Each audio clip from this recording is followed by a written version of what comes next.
All right. This is for guiding you through or letting you check yourself to see if you can go from a velocity time graph to a position time graph. So you're going to want to be able to do that. Also, we're going to cover things like calculating the average speed and average velocity. So for this, here you go. It's a velocity time graph. Very exciting stuff. You're going to have to create a position time graph. A rough sketch, include all key numbers, things like that. Doesn't have to be perfectly to scale. You will not be executed. You also should be able to calculate the average speed, and you should also be able to calculate the average velocity over the entire trip. Okay, so we're not going to do segments, just the whole trip. All right, so these are all the things you should be able to do. So go forth, pause video, and try. And in a few moments, I'll reveal the answer. All right, so go forth and try. Boom, there's your answer. All right, so here's your position time graph. I just sketched it, and then I marked all the key spots. They're important. All right, so all the positions, and I correlated them with all the times. All right, average speed, 7.5. Average velocity, 2.83 repeating. If you got that, you're awesome. You're in good shape. If you didn't get that, then you're gonna wanna maybe need a hint. Okay, so maybe I'll help you out with that, and we'll go from there. All right, so here comes your first hint. Dun dun dun. I'll just do it on here since we know that's what we're shooting for. So, first hint, I'll go with red. Remember that on a velocity time graph, one, you never know where you're going to start. Okay, so you have to be told that the initial starting position is 5. So basically, I just put a little dot there at 5. All right, that's how I got started. Then, remember that your velocity time graph can tell you displacement, because displacement is equal to velocity times change in time. So that's the same as the area. So I'm going to shade in these areas here. And if I calculate those areas, then I can start calculating some displacements, and then I can go further in life. So why don't you try that? Okay, hopefully that's enough to get you started.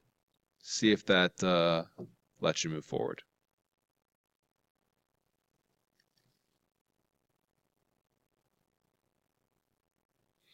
All right, if you haven't paused the video, or maybe you unpaused it because you're still stuck, things like that. So I'm going to talk about the next hint. So if you forgot to pause the video, pause it now. So here's the next hint. So once you have these, you can actually calculate these displacements. So we've got 10 times 5, because that's the box.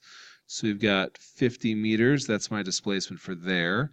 Then we've got 4 times -7, so that's -28. And then over here, we've got 4 times 3, so that's 12 meters.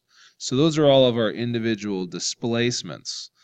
So to create a position time graph, all you got to do is say, well, I start at 5, add all of our displacements together. And you should be able to create this wonderful graph. All right. Also, now having this information, you should be able to better attack your average speed and average velocity. So I'm going to let's just give it one more shot. If you don't get it, I'm going to kind of come back with a walkthrough to finish this up. All right. So pause video now.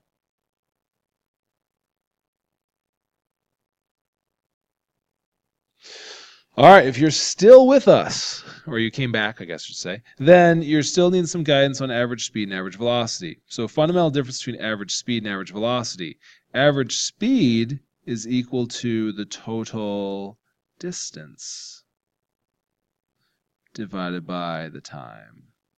I should say total time, but and then average velocity is equal to the displacement over the change in time. So I'll put a change up there too.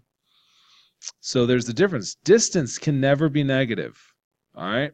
So if I look, my total distance traveled is 50 plus 28, no negative, plus 12. All right. So if I want to find average speed, then I've got 50 plus 28 plus 12 divided by a total time of 12. And so what I end up with is 90 divided by 12, which is 7.5. All right, that's average speed.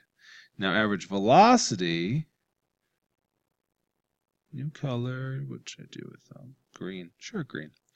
Average velocity, then this cares about your overall change of position. So there's two ways to do this. One, you could add up all the displacements, and that'll be your change of position. Or you could go to your graph, and you could do some simple math here.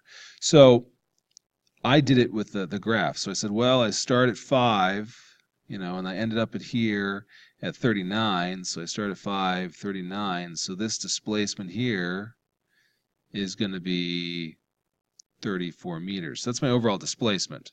And then my time is 12 seconds. So 34 divided by 12 is the 2.8 repeating. Or I could have said, hey, 50 minus 28 plus 12, I still get 34. Let me just double check on that real fast. Yeah, I'm pretty sure. Yeah, still get 34. Okay, physics works, math works.